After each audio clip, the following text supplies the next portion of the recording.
Hace unos, quizás más de 2 años atrás, estaba cambiando, como todo hombre, los 300 canales que podemos llegar a tener sin encontrar nada para ver. Y mientras que cambiaba, no soy de mirar documentales, reconozco que me aburren un poco, pero me llama la atención la estética, me llama la atención lo que están hablando, y resulta que se trataba de un documentalista que afirmaba que las 10 plagas de Egipto no tenían en realidad un significado netamente milagroso, sino que había razones científicas por las cuales las 10 plagas habían ocurrido.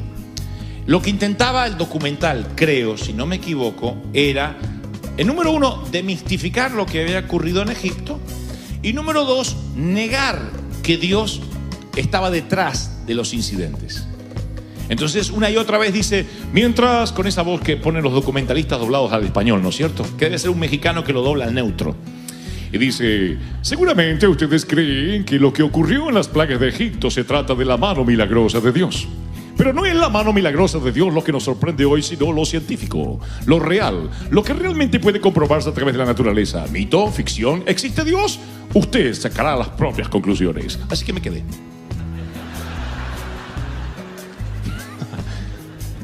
Y empezaron a explicar las plagas. Entonces cuenta que cuando relata el incidente de las 10 plagas de Egipto, todo el mundo conoce la historia, pero igual no me gusta dar nada por sentado. Moisés, de parte de Dios, comisionado por Dios, va a presentarse al faraón, que era el comandante en jefe de la época, y le dice, libera a los judíos, libera al pueblo de Dios, libera a mi pueblo, dice Dios.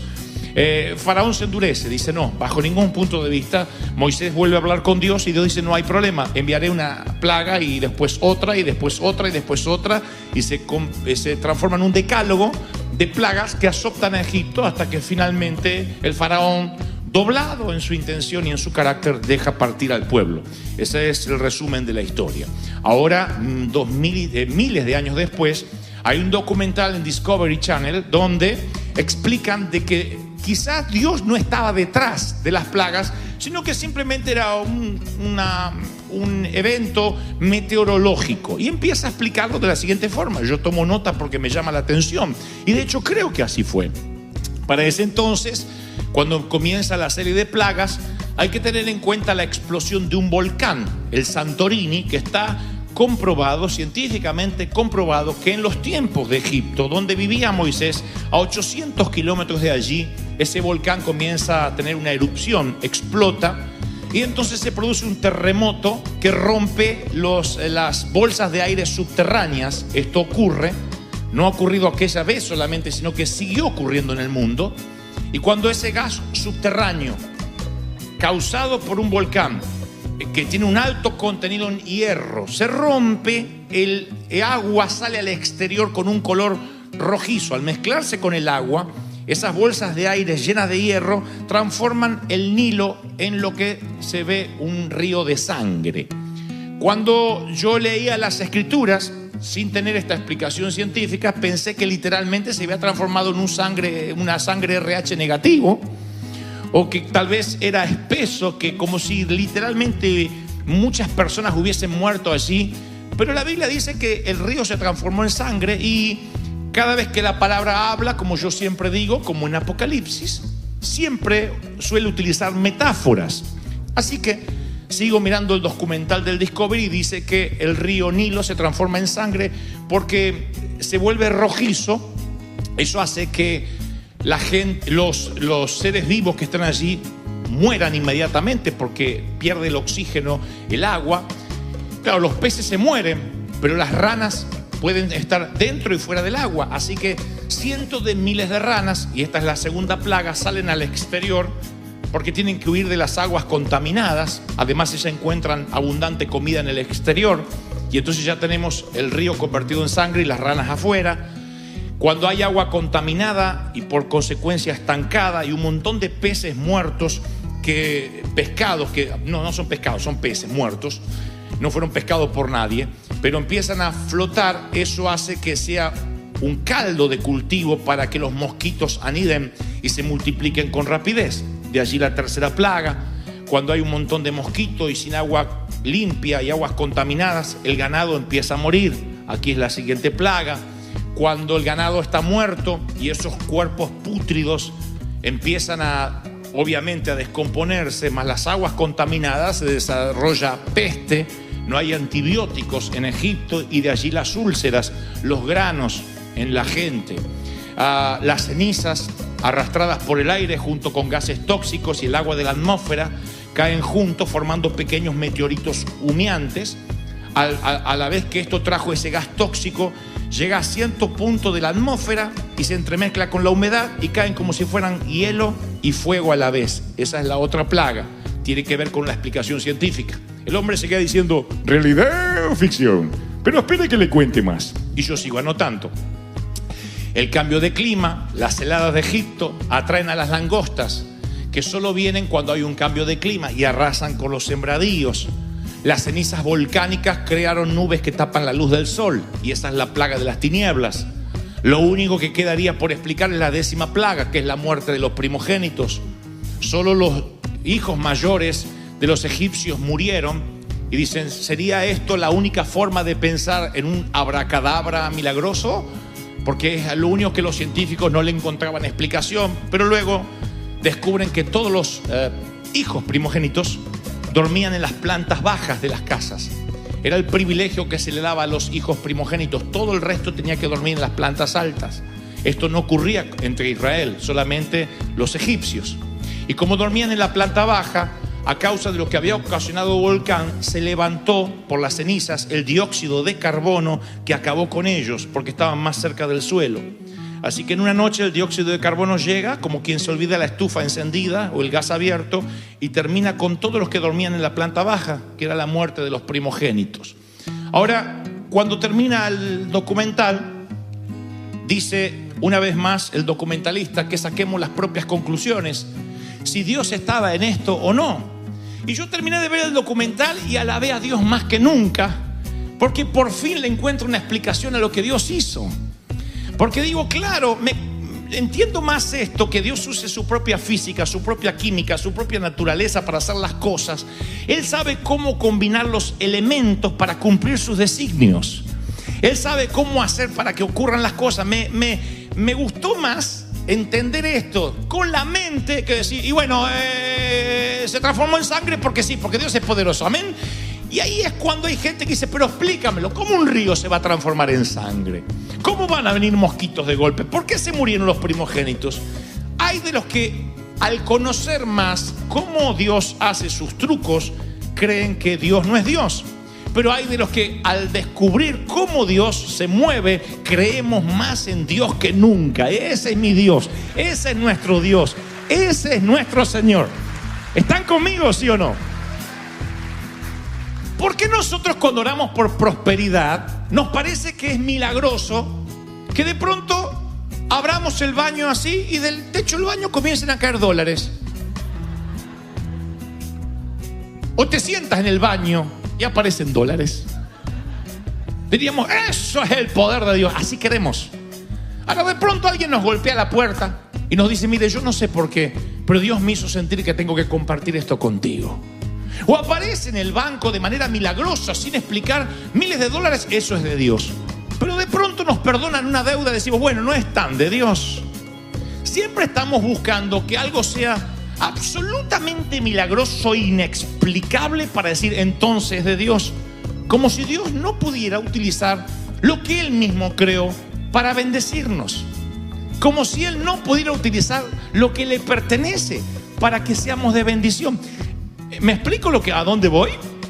Allí es cuando nos volvemos demasiado místicos y decimos, no, es que a mí me gusta lo espiritual. No, somos ateos y creemos y pretendemos que si no caen billetes del cielo, entonces no es de Dios.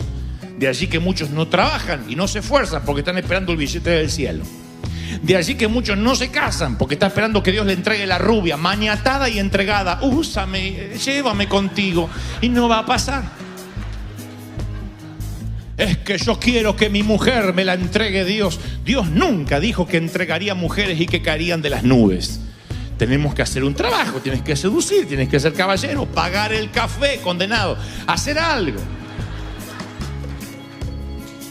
Entonces me doy cuenta, como dice el título de este sermón, que cuanto más yo conozco, más conozco a Dios, más descubro cómo trabaja, más lo amo y más creo en Él.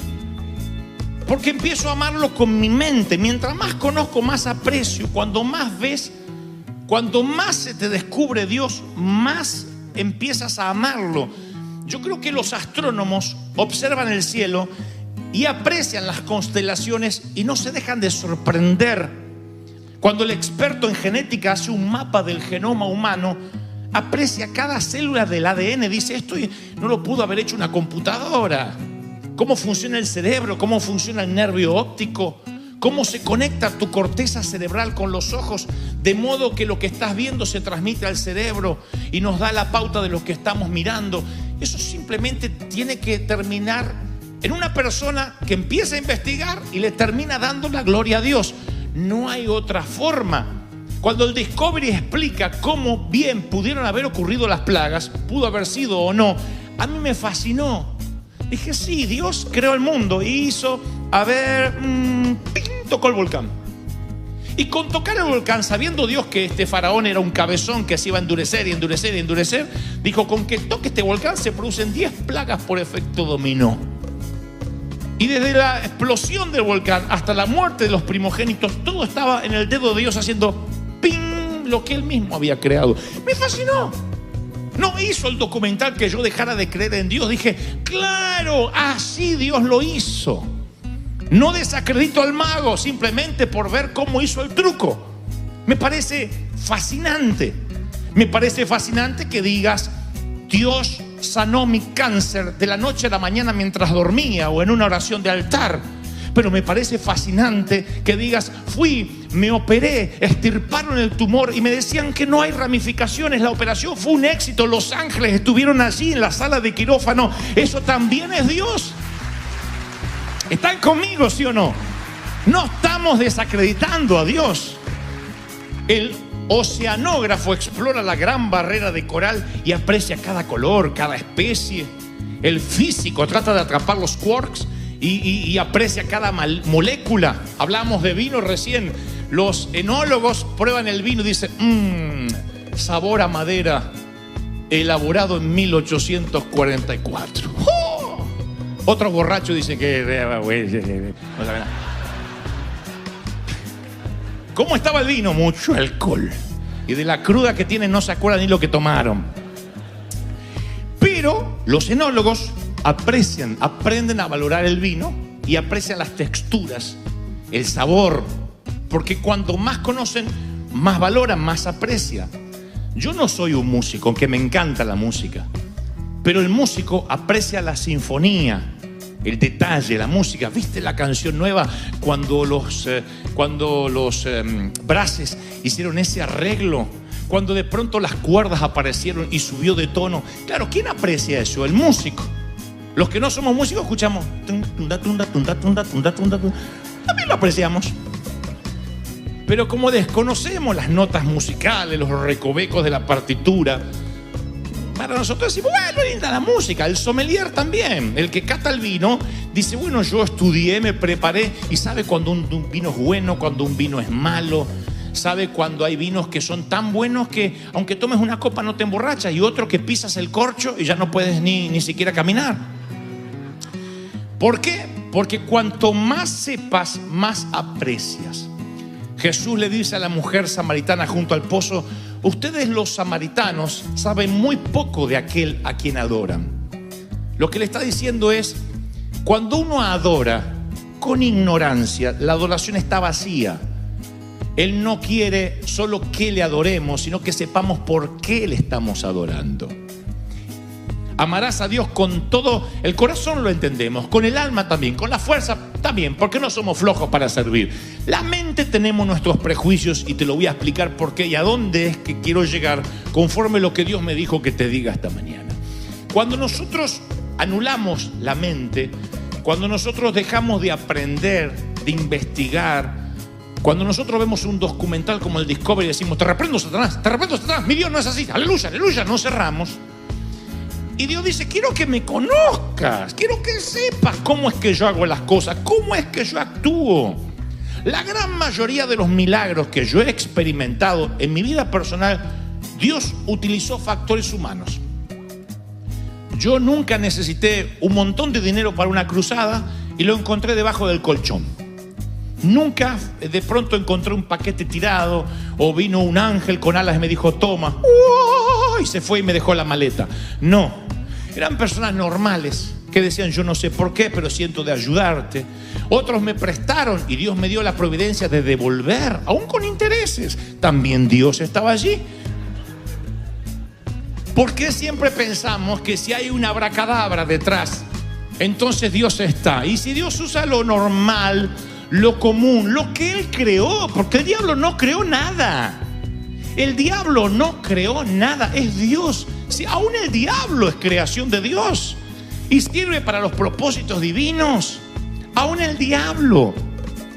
Ustedes deben recordar aquella vieja historia de la señora que decía: Señor, Padre, danos de comer que no tenemos, danos de comer que no tenemos.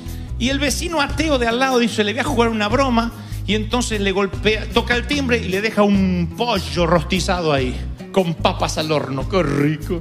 Se lo pone ahí y le pone un cartelito: esto no viene de parte de Dios, que no la está escuchando, viene del diablo. Cuando ella abre y dice: ay, cuando uno ora hasta el diablo obedece, gracias Señor. Eso es bueno. Eso es el milagro de Dios. ¿Sí? Reconocer que Dios va a usar. Miren, Dios nos dio la capacidad de seguir aprendiendo hasta que muramos. El aprender, y escúchenme los más jóvenes, díganme alguien amén para que no me sienta que estoy en un geriátrico. Aprender no es un lujo, es una cuestión de mayordomía. Pero en algún lugar de la vida, puede pasarte a los 18 o a los 50, dejas de ampliar la mente y comienzas a vivir de recuerdos. Ese es el principio de la vejez. ¿Cuándo envejeces? No cuando tienes más celulitis y estrías. Eso es que el cuerpo ya no es lo de antes. ¿Cuándo envejeces? No cuando la ley de gravedad se cobra a sus víctimas. Miren qué delicado para decir que se te cayó.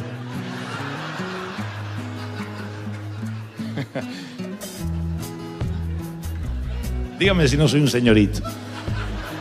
¿Saben cuándo envejeces?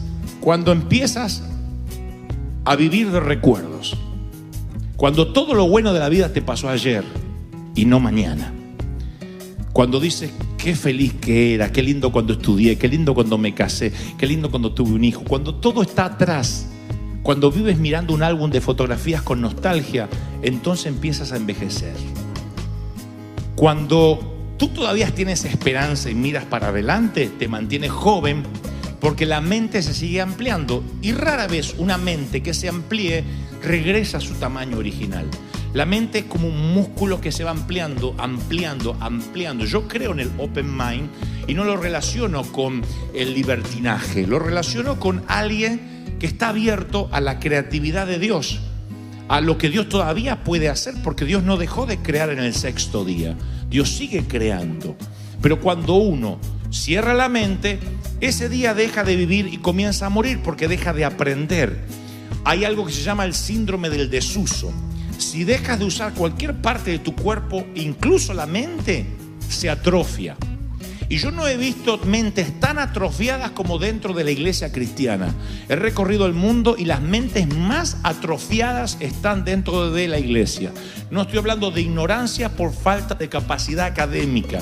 Universitarios conocí con mente atrofiada. No hablo de capacidad de estudio, hablo de mente que en desuso se atrofiaron, que empiezan a pelear por tonterías, por idioteces, que si lo razonaran un poco como Dios manda razonar. Salomón pide sabiduría. Si usar la mente fuera un pecado, Salomón no habría pedido sabiduría. Si la mente fuera un problema, el Señor no diría: me amarás con toda tu mente. Pero nosotros nos atrofiamos cuando dejamos de pensar. Recuerdan que yo un día les conté que se me ocurre subir una foto de un arbolito navideño en las redes sociales Me liquidaron de un montón de iglesias que ese árbol satánico, diabólico, va a arder al infierno. Un puertorriqueño me dijo, ¿sabe cuál es el problema? Esas bolas son las bolas del diablo, me dijo. Me robó la inocencia, no pude ver el árbol. Ahora miro el árbol y digo, sotona. O me dan ganas de pateárselas, ¿no? Y digo, le rompí las bolas al diablo. Yo digo, claro, y cuando me escribe eso alguien, yo voy a su perfil. Digo, debe ser pobrecito, un iletrado, universitario, apóstol distinguido, doctor en divinidades, con la mente atrofiada. Y no estoy defendiendo el arbolito o no. Lo que estoy defendiendo es cómo alguien inteligente va a reducir una grieta, me va a poner a mí en la vereda del infierno porque hay un arbolito en mi casa. ¿Ves? O sea, a eso me refiero. Cómo la mente puede entrar en desuso de modo tal que repetimos como loros y no razonamos. Mi interés no es producir una iglesia de loros que repitan lo que dijo el apóstol, lo que dijo el pastor, diga que está a tu lado, volteate, Dios le bendiga, Dios le bendiga, Dios le bendiga, dijo el apóstol. Porque en la semana nadie te va a hacer repetir nada, yo no estoy. Y a mí mi maestra de la escuela primaria me decía, si ustedes no lo entienden y no lo razonan, algún día yo no voy a estar. Razone, Gebel, no repita de memoria. Preposiciones, Gebel. Ante, bajo, cabe, con, contra, detrás, para, por, según, sin, sobre, tras. ¿Dónde se usan estas palabras? No tengo la menor idea. Razone.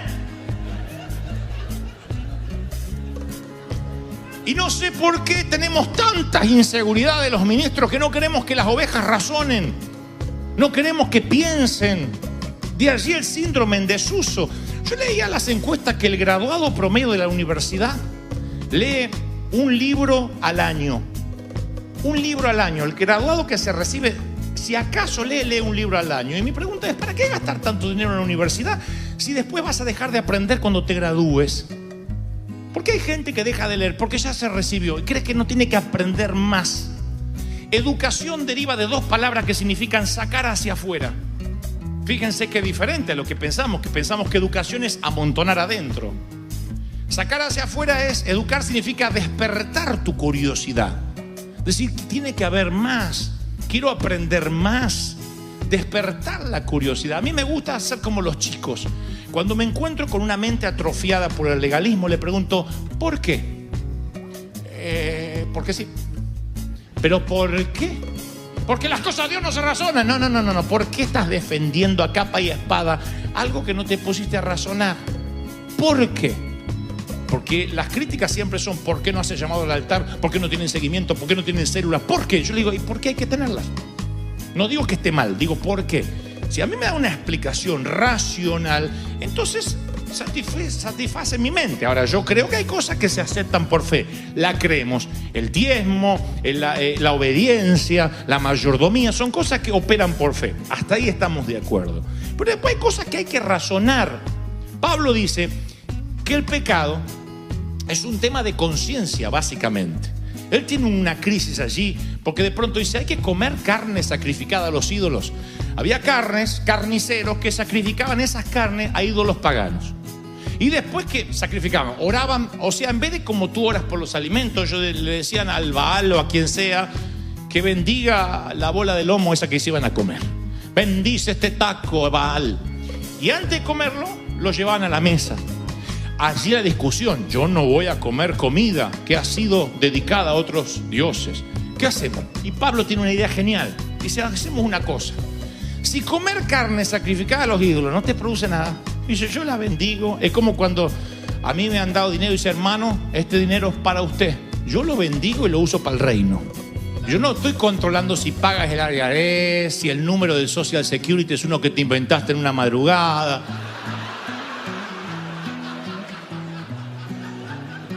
¿Se entendió la metáfora? Bueno, bendecimos y se utiliza. Pablo dice, si comer carne sacrificada a los ídolos te trae un problema de conciencia, que dice, estoy en pecado, no comas. Porque eso va a cerrar el grifo a lo que Dios tenga para darte. Hay hermanas que dicen, yo Hermano pastor, yo fui a una iglesia y no usaban mantilla. ¿Vieron el tul que se ponen las damas en algunas iglesias sobre el cabello? Y hay hermanas que si se olvidan la mantilla no entran a la iglesia porque se sienten en pecado. Y no es que uno dice, qué ignorante. No, ella siente que está fallándole a Dios. Bueno, anda y busca la mantilla porque no vas a poder fluir. Porque vas a sentirte como aquellas se ponen la minifalda y están todo el tiempo así. Yo digo, ¿por qué no se la ponen larga si van a estar todo el tiempo así? O mostrá o vestirte como la gente. ¿No? ¿Por qué? Porque la inseguridad hace que te cierres. Para ponerse un traje así hay que tener personalidad. Si yo voy a estar, no me miren a mí, miren al Señor, no me miren a mí. Ay, no, es que no tenía otro color. No, ponen vestita de negro, condenado. Ahora, si estás seguro, te gusta, y eso no va a impedir el fluir, tienes que investigar y ver cómo funcionas. Y Pablo dice, si comer carne sacrificada a los ídolos te va a causar un problema de conciencia, no comas. No está hablando de los pecados capitales, los que sabemos que son pecados. Estamos hablando de la periferia. Lo que decimos, ¿qué hago? ¿Se puede escuchar un bolero cristiano? ¿O me tengo que arrepentir y no tomar la cena porque escuché a Manzanero? Yo tengo esta respuesta. Si escuchar una canción secular va a hacer que el domingo después te sientas con culpa, que me siento mal, me siento sucio, no escuche, no salgas de Marcos Witt, Marco Barriento y los marcos que vayan apareciendo, no salgas de ahí.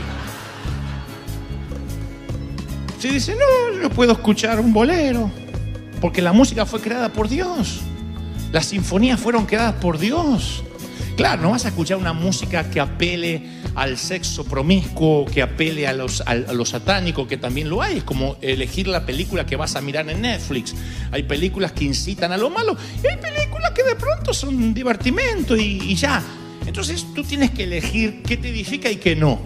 Pero si el embudo es que después, por escuchar a Manzanero, no puedes cantar, Señor, todo te lo debo a ti, no escuches a Manzanero.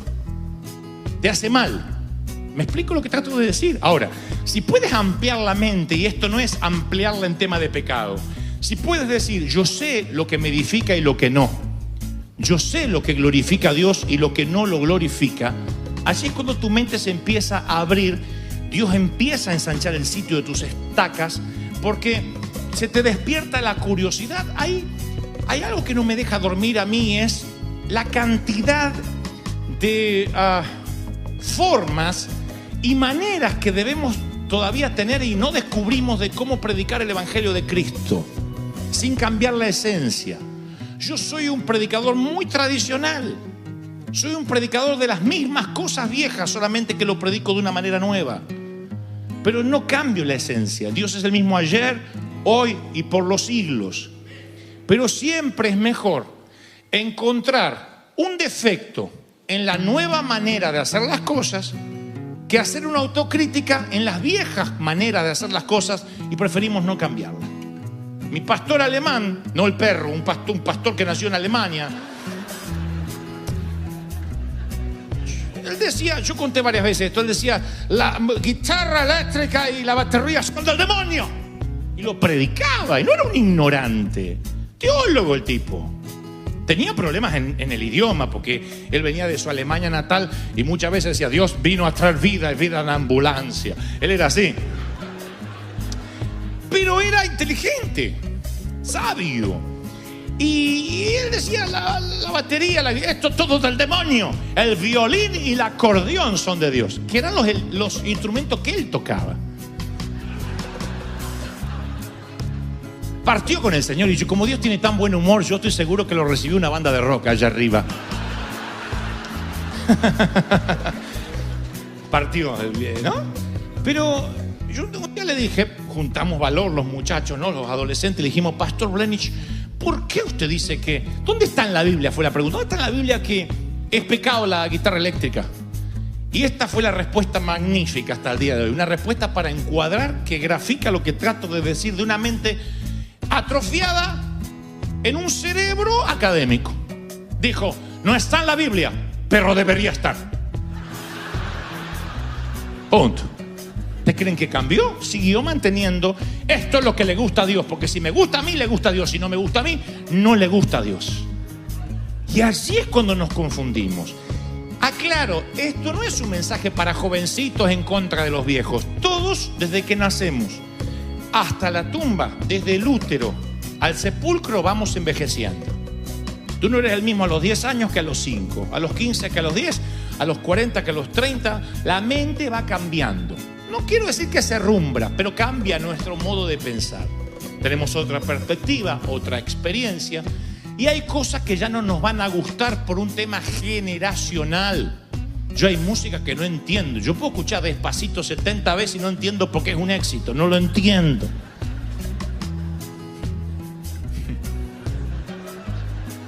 Ya estoy fuera del universo de los que entienden que es un éxito porque tiene tal música y tal ritmo. Yo no lo entiendo. Ahora, mi pastor comenzó a envejecer, lo cual es algo digno, para ahí vamos todos, si Cristo no viene antes, pero él creyó que Dios envejecía con él y empezó a decir lo que le gustaría que Dios dijese, no lo que Dios estaba diciendo. Dios no cambia, Dios no envejece. Dios es eternamente, aunque se lo conoce como el anciano de días, por su longevidad eterna, no es un viejito de barba blanca. Él es joven, es divertido, hay juventud en su corazón. Como aquel que nos dice en las Escrituras que el corazón alegre hermosea el rostro, que rejuvenecerás con las águilas, como las águilas, va a ser el consejo de un viejito. Yo soy Dios que termine la creación. Él es joven. Nosotros envejecemos y nos volvemos seniles, torpes, doctrinarios, intransigentes, y peleamos por las bolas del diablo en lugar de ir a lo fundamental. Entonces tú le dices, ¿y por qué eres así? Porque no está escrito acá. Ahora, este libro es una categoría en sí mismo. Esto lo hace absolutamente único. Primero, es palabra viva. Es una suerte de es caleidoscópico. O sea, ¿vieron como esos que ustedes miran así, que los tienen los chicos, que ven un montón de figuritas y se van armando así, y siempre ves diferente, un montón de vidrios, ¿no? Entonces, bueno, eso es la Biblia. Fue escrito por 40 escritores en más de 15 siglos, en 3 idiomas y en 3 continentes diferentes. Y entre los autores va de agricultores a pescadores, a reyes, poetas, profetas, prisioneros de guerra. Abarca todos los temas bajo el sol, la poesía, la profecía, la cosmología, la teología. Sin embargo, cuando toca temas profundos, nunca jamás se contradice, como si solo un autor lo hubiese escrito. Tú puedes leerlo de principio a fin y todo tiene un sentido, porque hay un autor que es el Espíritu de Dios. Ahora, hay una forma muy sutil, que yo lo hablé hace unos domingos atrás, que es la bibliolatría. Idolatrar al libro por sí mismo, tratar este libro como un fin en lugar de un medio. Cuando vas al seminario bíblico, quieres leer la Biblia, si tu finalidad es aprender la Biblia, te vas a hacer un hombre aburrido o una mujer aburrida. Te vas a transformar en alguien que sabe un montón de Biblia con la mente atrofiada. Vas a ser un necio teólogo, lo que eran los fariseos. Si tú te aprendes la Biblia con el fin de quiero aprender todo acerca de la Biblia, no hay libro más aburrido que la Biblia sin el Espíritu Santo. Entonces, cuando tú dices yo quiero utilizar la Biblia para aprender, entonces lo que vas a lograr simplemente es información, nunca transformación. La Biblia es para transformarte. ¿Cuál es el propósito entonces de aprender la Biblia? Lograr intimidad con el autor. Que cuanto más conozcas, más te enamores. Eso es la Biblia. Más conoces, más te enamoras de él. Eso pasa con una pareja. Si cuando más conoces, más te desenamoras, estás fregado. Porque lo que tuviste no fue amor, fue deslumbramiento. Y cuando la gente llega a la iglesia y hay un evangelista y que todo el mundo se va a caer y todo el mundo se va a recibir, reciba ahora, hay un montón de gente que se deslumbra. Ay, estoy loca por el Señor, estoy loco por el Señor, aleluya, aleluya, aleluya. A los 3 meses están caídos de la fe. Dice, ¿cómo fue? Si estabas tan lleno de Dios. Se deslumbró. No abrió la mente para conocer más a su Dios. No tuvo tiempo de intimidad. Y el deslumbramiento en términos de pareja, ¿cómo termina? Si cuando descubres a esa persona día a día, no te enamoras más. Cuando dices, wow, hoy descubrí una nueva faceta de mi amado o de mi amada que no sabía, lo amo más. Si eso no te pasa, huye por tu vida, novio. Corre, porque encima esa señorita tiene mamá. Corre.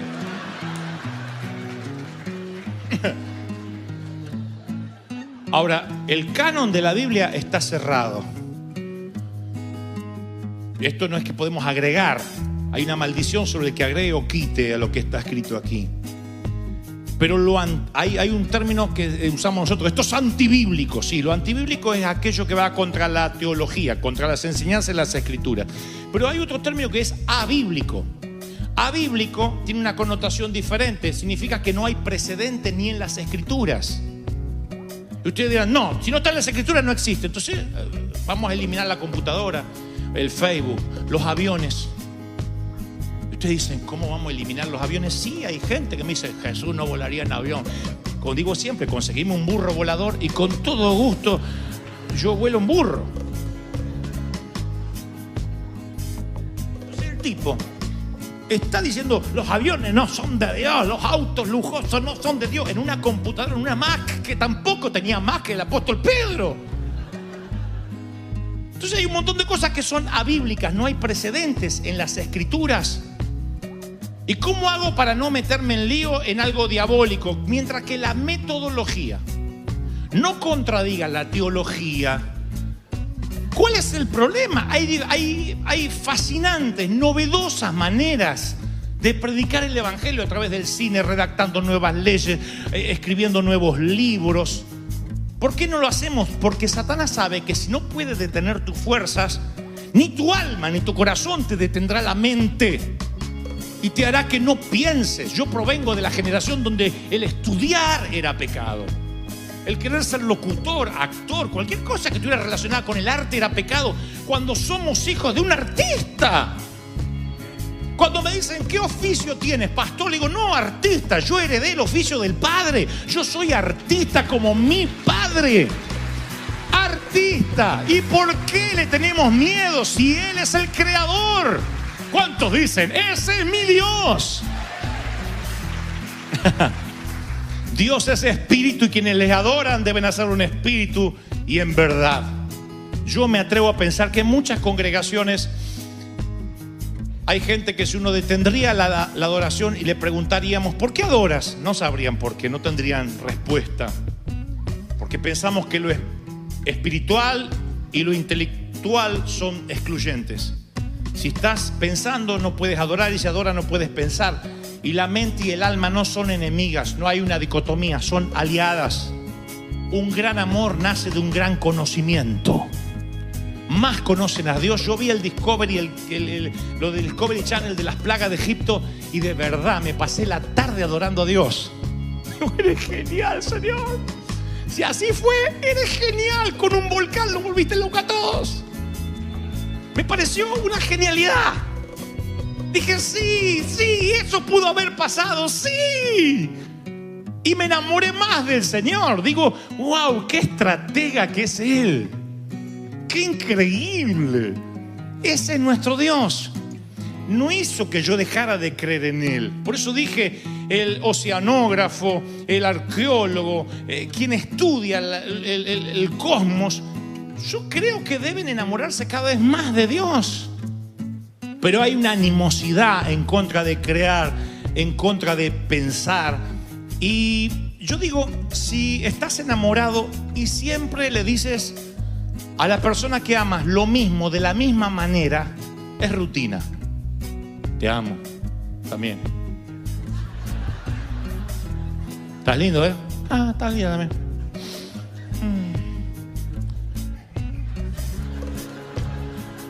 Si estás enamorado, buscas nuevas formas de decir lo que sientes. Esto es para los novios, los solteros, esto va por la misma ofrenda, ¿eh?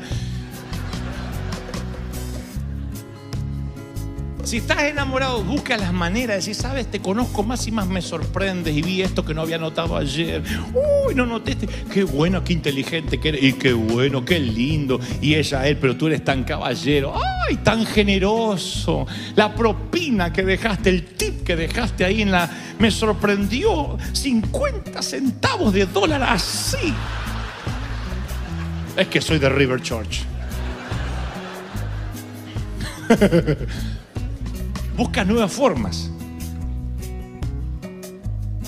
La palabra dice que debemos adorar a Dios con canciones nuevas, cántico nuevo, con salmos nuevos, porque Dios sabe cómo funciona nuestra mente. Entonces, cuando nosotros decimos, no, a mí no me gustan las canciones nuevas porque yo soy fiel a la senda antigua. La senda antigua no es defender lo que te gustaba cuando eras joven. Permanecer en la senda antigua es ser fiel incluso a los cambios de Dios. Es ser fiel a lo que Dios quiere hacer. No consiste en mantener el fuerte en pie, en hacer las cosas como siempre.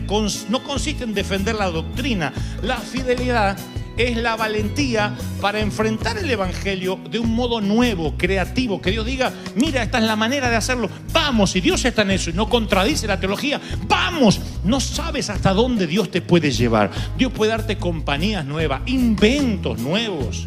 Este es un país donde la gente se ha hecho rica de la noche a la mañana con un invento, con algo que se les ocurrió. Capaz que lo inventas en Colombia, en México, en El Salvador, en Argentina y te roban el invento. Acá haces el copyright, lo registras y Dios te puede dar. Y contamos con una ventaja. El Dios creativo es tu Padre. Tu Padre. ¿Por qué hacen las cosas como vimos que se hicieron siempre? Cuando Dios te puede dar cosas nuevas, creativas, donde de pronto, ¡wow! No lo había visto. Eso es la sabiduría que Dios te da. Dios le da la estrategia a Gedeón. Dios le da el modelo a Salomón y le dice, no te muevas del modelo que te muestro. Dios te da el modelo. Dios es el gran arquitecto. Te puede dar el modelo para tu compañía, el modelo para tu matrimonio, el modelo para tu empresa, el modelo para tu ministerio. ¿Por qué salir a imitar lo que otros hacen? Es que no me quiero mover de la senda antigua, decimos con la mente estrecha. La senda antigua no es una senda vieja, es la senda de siempre. Pero todos los días hay algo abíblico. ¿Qué es abíblico? No antibíblico, abíblico. Cosas que ojo no vio, ni oído yo, ni han subido a tu corazón, ni están escritas aquí, son las que yo tengo preparadas para ti. Alguien tiene que decirme, amén. ¡Aleluya! Santo eres. Y entonces ahí valoras la autenticidad. Yo hace unos años estaba intentando ser un pastor. Ahora estoy intentando ser Dante Gebel. Digo, Dios me hizo con los defectos que tengo, con los cables sueltos que tengo, por alguna razón. Me quité la presión de ser como los demás, de predicar como el otro, de hacer lo que hace el otro porque se estila. Dije, ¿qué quieres que yo haga, Señor? Quiero reducir la brecha de lo que Dios quería que yo fuera y lo que yo soy. Quiero que esa brecha cada vez sea más pequeña, que lo que Dios soñaba que yo fuera, realmente yo pueda parecerme más a ese sueño de Dios. Para eso, lo que tengo que entender es que debo abrir la mente todos los días. Cada vez que oro digo, Señor, ¿qué nuevo quieres hacer hoy? ¿Qué quieres hacer hoy en el servicio? Esto no es hacer un loquito por la vida y no tener planes. Significa estar abierto a nuevos planes de Dios, a nuevos proyectos del Señor, a nuevas estrategias de Dios. Eso pasa en todos los órdenes. Pídele creatividad a Dios. Dile, Señor, abre la mente. Y no es que la creatividad viene así y te cae la creatividad. Sale de acá. Dice la palabra que Samuel reveló lo que había en el corazón de Saúl. Yo te voy a decir esta palabra, no te la olvides nunca. Tú eres mucho más inteligente y no te estoy pasando la manito para quedar bien. Tú eres mucho más inteligente de lo que crees. Tienes mucha más sabiduría de lo que jamás hayas soñado. Eres más apasionado de lo que jamás creíste que podías serlo. Nada más que a veces crees que eres lento, torpe, falta de sabiduría y frío, porque eso te han dicho que eres. Pero tan pronto descubras lo que Dios puso aquí desde la matriz, desde el vientre de tu madre, te vas a sorprender de todo el potencial que tenías. Cuando llegues al cielo va a haber, creo, un televisor o una pantalla grande donde Dios te va a mostrar tu vida y lo que pudo haber sido tu vida conforme viniste equipado de nacimiento. Lo que pudo haber sido tu vida si le creías a Dios. ¿A dónde pudiste haber llegado? Y allí el Señor dice que enjugará todas lágrimas. ¿Habrá lágrimas en el cielo? Sí. Frente al tribunal de Cristo, cuando nos muestre todo lo que pudimos haber hecho. Como pastor, llevo casi 10 años apenas de pastor. Antes era evangelista. Yo he estado en varios lechos de muerte, de personas octogenarias, de 90 años, 70 años. Nunca escuché en un lecho de muerte a alguien arrepentirse por lo que hizo. Le decía, ¿quiere arrepentirse de algo? No, yo ya arreglé mis cuentas con Dios. Lo que me arrepiento es lo que no hice, lo que no viajé, lo que no amé, lo que no arriesgué. ¿Por qué no hablé? ¿Por qué me callé? ¿Por qué perdí 30 años de mi vida callado? ¿Por qué no hablé? ¿Por qué no hice? ¿Por qué no hice? ¿Por qué no transformé? ¿Por qué no provoqué? La gran mayoría de los ancianos se preocupan por lo que no hicieron y ahora ya no les da ni el físico, ni la cabeza, ni le irriga la sangre como antes. Alégrate de tu Creador en los días de tu juventud, porque vienen los años en que no tengas contentamiento, ni el Viagra te va a dar el contentamiento que tienes ahora. ¿Se entendió la metáfora y la parábola? Amén, gloria al Señor. Entonces este es el tiempo donde tú te tienes que alegrar y decir, Señor, yo necesito entender que Dios me dio el hoy. Alguien tiene que decirme amén. Dios te dio el hoy. Y tienes que decir, Señor, dentro de lo que es tu santidad, dentro de lo que es la teología, dime cuál es mi máximo potencial. Ensancha mi mente y no te vas a sorprender. Dios te va a dar estrategias, métodos en tu ciudad, en tu país, en tu nación. No es hacerse el loquito, el rebelde porque sí, me voy a hacer el Che Guevara. No. Tampoco la rebeldía como postura sirve. Porque si es una postura es hipocresía, aunque parezca innovación. No estoy hablando de hasta el rebelde, voy a venir sin corbata, voy a venir en short porque yo soy nuevo. No. Estoy hablando de ideas creativas. Cosas que nadie pensó y que Dios las tiene allí para dártelas. Si te pones a orar, cuando vas a hacer tus facturas, tus propuestas, cuando vas a escribir un guión, cuando redactas tu hoja de vida, dile, Señor, dime qué es lo que yo puedo aportar a esta tierra, de modo que cuando me vaya sepan que yo estuve aquí. Y Dios dice, te daré favor y fama para con los hombres y con los de afuera. Se lo dijo el profeta, he aquí yo te daré favor para conmigo y para con los hombres. Ensancha la mente. Dios es el principal marketinero. Él maneja el branding y la marca como nadie, jamás. Él sabe cómo hacer para que tu nombre esté donde tenga que estar, de modo que tú le des la gloria a Dios y seas una lumbrera. Él sabe cómo colocar a José, llevarlo desde una cárcel o de la esclavitud al primer puesto al lado del faraón. Él sabe cómo hacer que el Dios de Daniel sea el Dios a que todo Babilonia adore. Él sabe cómo transformar la oscuridad en luz, cómo llevarte de lo más bajo a lo más alto. Dios dice, es palabra de Dios. Alguien tiene que decir amén. ¡Aleluya! ¿Cuántos reciben esta palabra? Dígame amén. ¿Cuántos vamos a abrir la mente? ¿Se atreven a decir yo quiero abrir mi mente? Porque yo se lo digo al Señor. No estoy diciendo, ustedes que son ignorantes. No, los que nos creemos inteligentes, abramos la mente. Porque la letra sin Espíritu Santo es ley. Y la ley atrofia. Hay que ser atrofiado, para estar dentro de una sinagoga predicando de un Mesías que algún día va a venir, y afuera entre la chusma entrando en un burro el Mesías y no verlo. Imagino a algunos sugieres que salen de ahí, paren la chusma, ¿y quién es ese en el burro? Sáquenlo de acá que estamos esperando el Mesías. Hay que ser ignorante. El Mesías pasando por la puerta y ellos teniendo servicio puertas para adentro. ¿Creen que esto es la gráfica de la ignorancia? Espera que les muestre tantas iglesias que ahora están cantando y Cristo en la vereda, mirando la hora y diciendo, uy, se pasó la hora, ya está, me tengo que ir, tengo reservas en Macaroni. Hay que ser ignorante, ¿no? Para correr con la reserva de Macaroni y perderte lo que Dios te está hablando. Hay que ser necio y tener la mente atrofiada. Eso sí, no pongo bolas del diablo en mi arbolito. Y ¿De verdad se piensa que eso le va a preguntar el Señor en el cielo? ¿Tú ponías bolas del diablo? No, pasa. ¿De verdad? No, porque a lo mejor creen que de verdad le van a preguntar eso. Que tenían que cumplir una ley, un estatuto. El otro día, ya hace varios meses, estoy saliendo de un baño en un sitio público y alguien me dice: yo lo escucho a usted pero a escondida porque mi pastor no quiere que yo lo vea ni lo escuche. Está bien. Me sentí una película prohibida para mayores, me veía...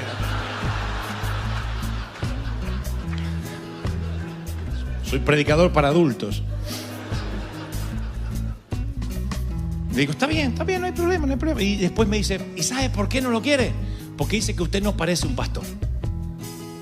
Digo, ¿y qué parezco? No sé, cualquier cosa. Parece un actor, una estrella de cine, pero no parece un pastor. ¿Y cómo es un pastor? Le digo al muchacho, ¿y cómo es un pastor? Como el mío. ¿Y cómo es el tuyo? ¿Qué sé yo? No se viste así, no sé, no anda así todo peinadito, me dice. Ah, entonces hay que despeinarse. No, pero no sé, tonteras, me dijo, y no supo qué decirme. Entonces yo me di cuenta que toda la enseñanza en contra era, no parece. Como no parece, seguro no es. Aquel no parece, no debe ser. Mirá aquella cómo se viste, no parece, no es. Aquella parece, tiene pinta de loca, parece, debe ser.